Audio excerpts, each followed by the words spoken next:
because they bullied me. I felt all that, and I was like, "Oh, there's no way I'll make it to be an artist." But then I turned that spite into what I have now. You do a lot of acrylic keychains and acrylic art, right? Yeah.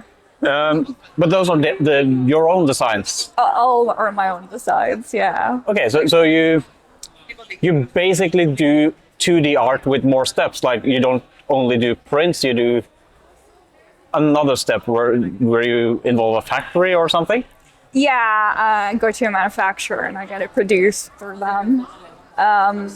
Though I am looking into making more 3D, as in taking more layers, other things, making something creative with it. I really want to try new things and try to really push that limit. With the layering it, you can get what we call parallax movement, where you have the layers moving. Yeah. When you move your head, you move the... Exactly. Yeah, everything is a bit more alive. You made one for Biziton with that layered approach, didn't you? I'm not sure. What do you mean, the resin ones? Like yeah, but I remember you had so that had multiple layers. Yeah, it's coated with epoxy resin to keep it safer. Yeah. And also I really like the cute look that you get out of it. Yeah. But I also have a new thing where I have wings attached with magnets so they move. Oh. Yeah. I'm not sure I've seen those. Do you have them on your stand now? I do actually. Yeah. Now, just for my own sake, I will make a mental note to add that B-roll into this clip. Because I will film your stand afterwards and make sure that we get everything we talked about. But how long have you been drawing?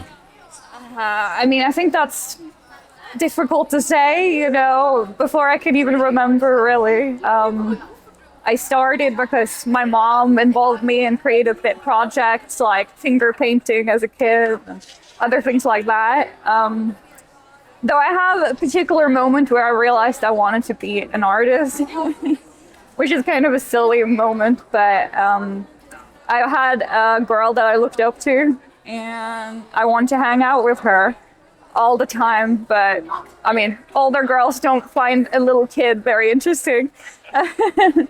So when I was with her and her friend, they at some point told me, no, you can't draw with us because you pull her outside the lines. Oh, no. And little me went home so sad because they bullied me, I felt, all that. And I was like, oh, there's no way I'll make it to be an artist. But then I turned that spite into what I have now. And what you have now is amazing. It's like, I'll show her. Yeah. Anything done out of spite is usually done well. Yeah. So you could say my entire career is built on spite, but not entirely. Oh, that's such a fun sentiment. I have this friend of a friend that almost everything he does out of spite. Oh. so like he was thinking about learning guitar and he was told, no, you're too old for that. And he's like, oh yeah, I'll show you. And then he learned how to play guitar out of spite. Right. So it's really cool. I had in school, I was told, no, you can't be an artist. That's not something you do. You can't make money off that. Well, look at me now. Do you have another job or is this the only thing you do? This is the only thing that I do. Oh, that's really nice. Yeah. So, because when we travel around to a lot of artist alleys and conventions, we always see you. Yeah. And it's always fun to see you, to meet you, and to see that you're there because you're such a good force in the community. You're kind, you're nice, and you have fine art. So it's nice to see that you are able to make it as an artist. Yeah, I mean, to a degree. Before this, it's actually been 2 years now since I started doing this. Basically 2 years ago, I could not go outside. I was terrified. I've dealt with social anxiety for basically my whole life. So 2 years ago, I told myself, I'm going to take a leap of faith. And I'm going to apply for an art stand, basically. and I didn't know how to get there. I couldn't go to the store. I was terrified of that too.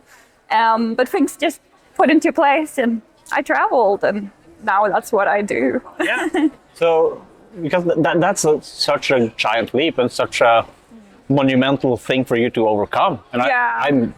I'm impressed because social anxiety is not something that I don't like to go outside. It's basically I can't go. Yeah, it is. I was terrified. I was alone. It was sad. Yeah.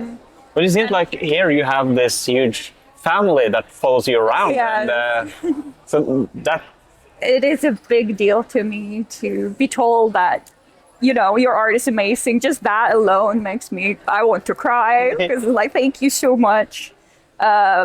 Not only that, I'm struggling with anxiety, but I also struggle with chronic pain.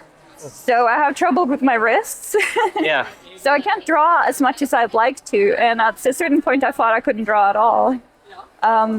About 5 years ago, I was told, you know, you're going to have to stop drawing. Oh no. Yeah. But yeah, spite. Right? Yeah. I'm still going. It's a difficult journey. Yeah. It is. But I try to do as much as I can. And so yeah, when people told me they like my art, it's like that's literally my blood, sweat, and tears. Yeah. Thank you so much. And getting that validation, it must feel good. It does. Yeah. Yeah. I've struggled a lot with just validation from my art as well. I mean, people want to hear that Yeah. sometimes. And that really does make me feel happy. What was your first convention that you went to? Metrocon. Metrocon. Yeah, Yeah. Metrocon in Stavanger. I've been at Metrocon as long as Metrocon's been around. So even as a child, I went there 15 years ago. Oh. Yeah. So that's the only one that was kind of safe. I started that in 2019 going there. Yeah. But I never managed to go to any other conventions after that until 2 years ago, Yeah. where I took that leap of faith. But you're from Stavanger area, right? Yeah. Yeah. So meaning that you're here now, this is Arendal, so it's, I guess, 6 hours driving, something like that? Yeah, 3, 4, 4, 5-ish, 5. Yeah. 5? Yeah, okay, yeah. Yeah, that makes sense because I forgot to subtract 2.5 from where we come from, so yeah. Yeah. But you also go to Oslo and Yeah, I was in Oslo last Trondheim? week. You, Trondheim, yeah. yes. So I was in London 2 weeks ago. London. Yes. Oh, how was that? It was really fun. Yeah. It was a very big deal to me to, like I said, not be able to go outside, to then stand in London and be told by people I look up to that you're amazing. Yeah, And that's that's really that's cool. things that make me tear up just thinking about it. I can totally understand. Yeah. It's nice to be validated and to be validated by your peers as well. That's something to aspire to. Yeah. So how many cons do you go to per year? About 10, Yeah. 7, 10-ish. Yeah, It's a bit. yeah. It's a lot of hours traveling, a lot of hours, days in hotels Yeah. and everything. Yeah. Yeah, but it's fun in a way. Yeah, it's fun. And what I like is that, of course, there are artists that don't go to every artist or convention, art style or convention, but you usually get to see a lot of the same people when you go to a convention. That's Yeah. really comforting, and somebody to talk to, somebody to have dinner with after the convention. So that's really fun, and I really appreciate you being here and traveling around. So you mentioned you don't really know when you started to draw, but what about inspirations? Where do you pull that from? A lot of manga artists that I look up to, specifically Jun Mochizuki, yeah, that makes Pandora Hearts, and well, yeah, Pandora Hearts was my big main inspiration. So I love the way that she did the colors in her art and the cover, yeah, blended, like it's very watercolor-like, and So I used to color her art, like her manga panels, for practice. And I also used to draw, like use Ranma books as my references and I didn't have access to internet and other things. So yeah, stuff like that. Yeah, so mostly like Japanese artists, Yeah, manga, exactly. that kind of thing. So you have a lot of that style in your art as well, like the chibi kind of Yeah. cute style, and I love it. But you're also a big fan of Sonic. Yes. Yes, that's something Bishopton told me, that Yeah. you're a big Sonic fan. Exactly. How did that start? That started very early. I think in fourth grade, I watched Sonic on TV and I got obsessed. My friend had a Sonic game, and so he would play it and show it to me. And yeah, it became very quickly the only thing I talked about. To the point where my mom was like, "Please stop saying the word Sonic. I cannot take it anymore." So that's kind of been my childhood, and recently it's gotten more popular again. Yeah. Right now it feels like it's cool to be a Sonic fan. Back then, you got bullied a little bit. Yeah, it's like, oh, it's not Mario.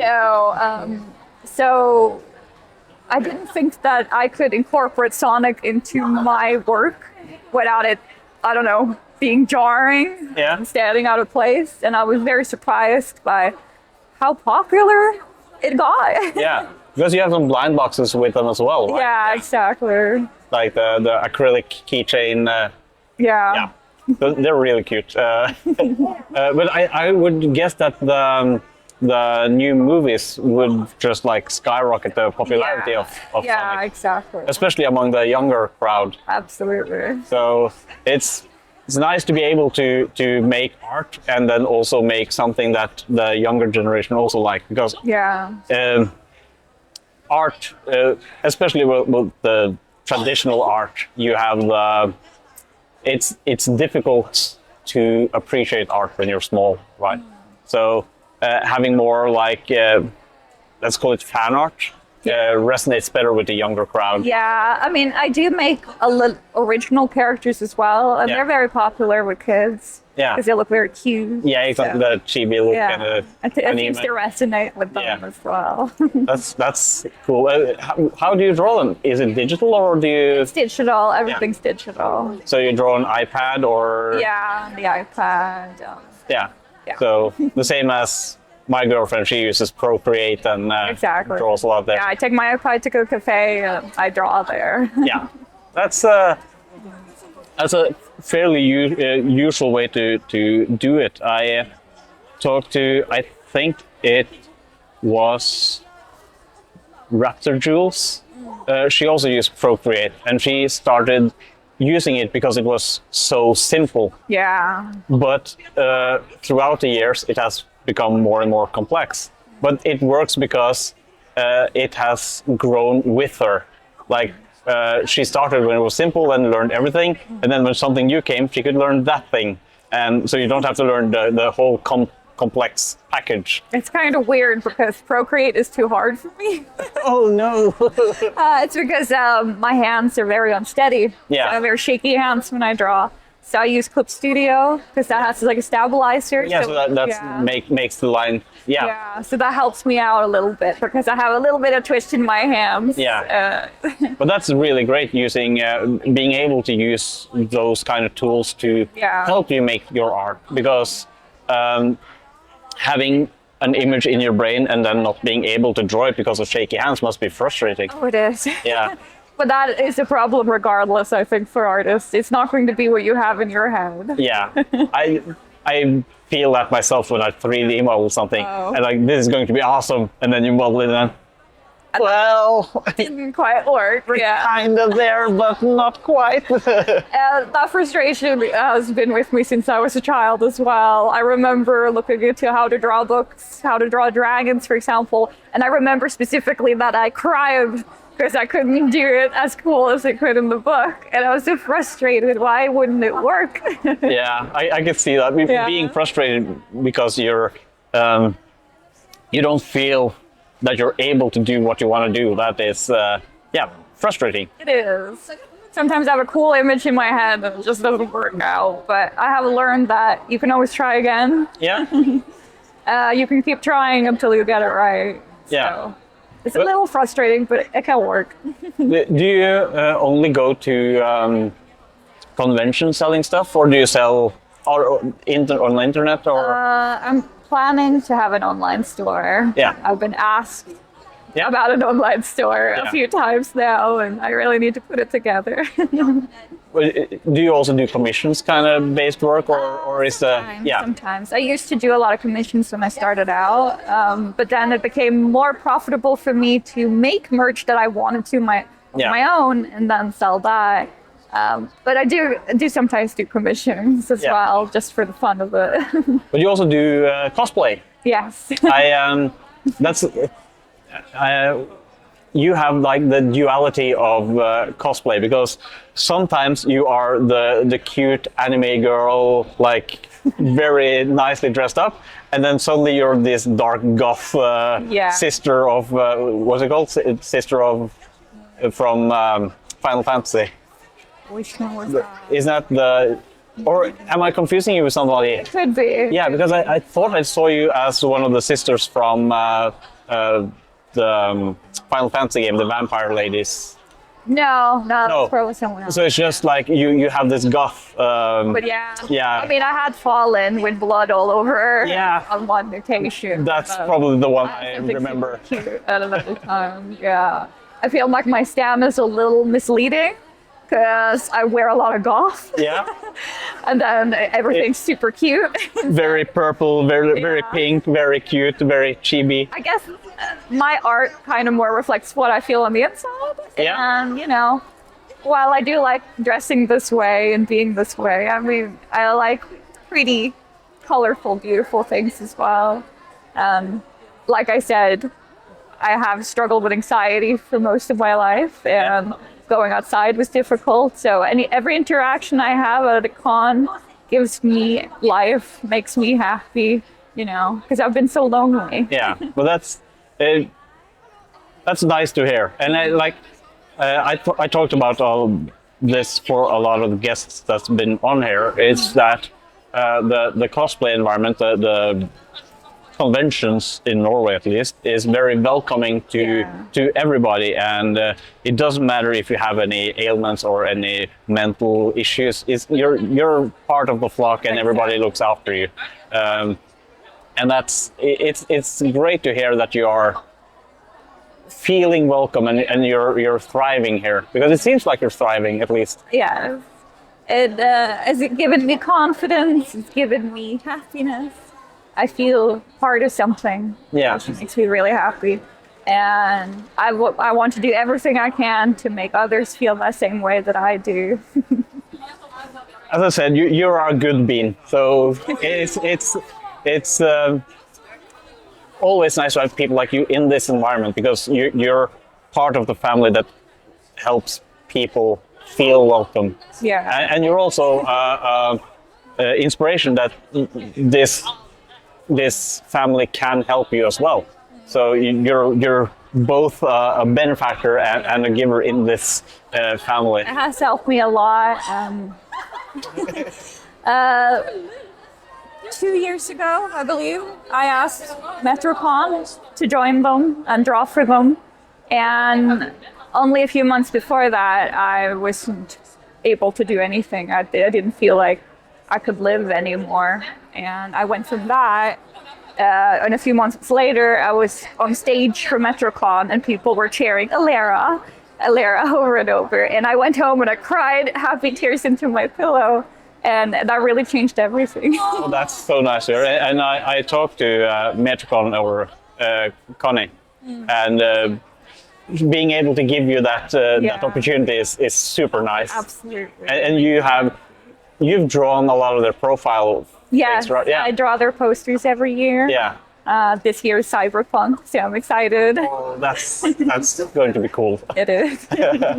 I'm looking forward to that. Yeah, I'm very excited to make it as well.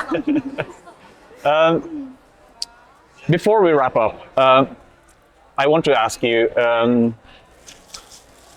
like, do you have a moonshot, like a big project, a dream, something you want to achieve? It doesn't have to be achievable, but something, some big things, some next steps, or... Yes, I absolutely do. I really want to make a comment of the characters that I have. They, you know, in my loneliness have been everything. I made like a world of my own, which I really want to share with the world. And I'm hoping that I can do that. I mean, I'm just struggling with my hand, so I haven't been able to draw as much as I want to, but I've decided that's not going to stop me. I really hope to do so starting next year. Yeah, and like for that kind of thing, it doesn't, you don't have to put a time limit on it. You can just work on it and see where that journey takes you. Yeah.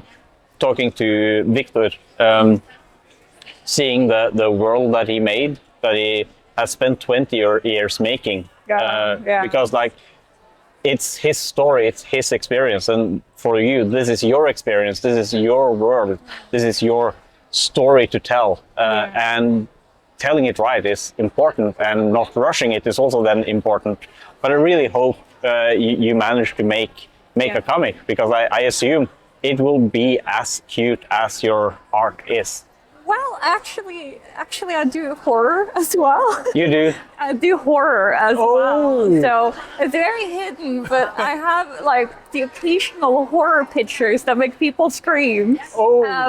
It comes from my childhood because I love horror stories, you know, being by the campfire and telling horror stories. So while I have this cuteness with these characters and stuff, I also have like a little hidden mystery and suspense and horror wrapped all in it. Do you have something like that on your stand? Not on my stand, No. because it's too scary. Okay, so I will maybe include some B-roll of that if I can dig it up. I can show you. If it's not too scary, It is quite scary. I'll just have it blurred out. Is there something we've forgotten to talk about? Is there something you want to take? Yeah, you want to say? I think I'm just grateful for the community. To be honest, I'm grateful to be talking with you here. Yeah, I'm grateful for having you here. What's your next convention? Fandomatics? I believe Fandomatics. Yeah. I'm going to, and then maybe Korean-Con. We'll see. Yeah. There's a few I want to sign up for. Fandomatics is fairly close to you. Yes, it's Yeah. also in Stavanger. Yeah. Yeah. So we'll hopefully be there as well. So we'll see each other then. Thank you so much for having this chat with me. Thank you as well.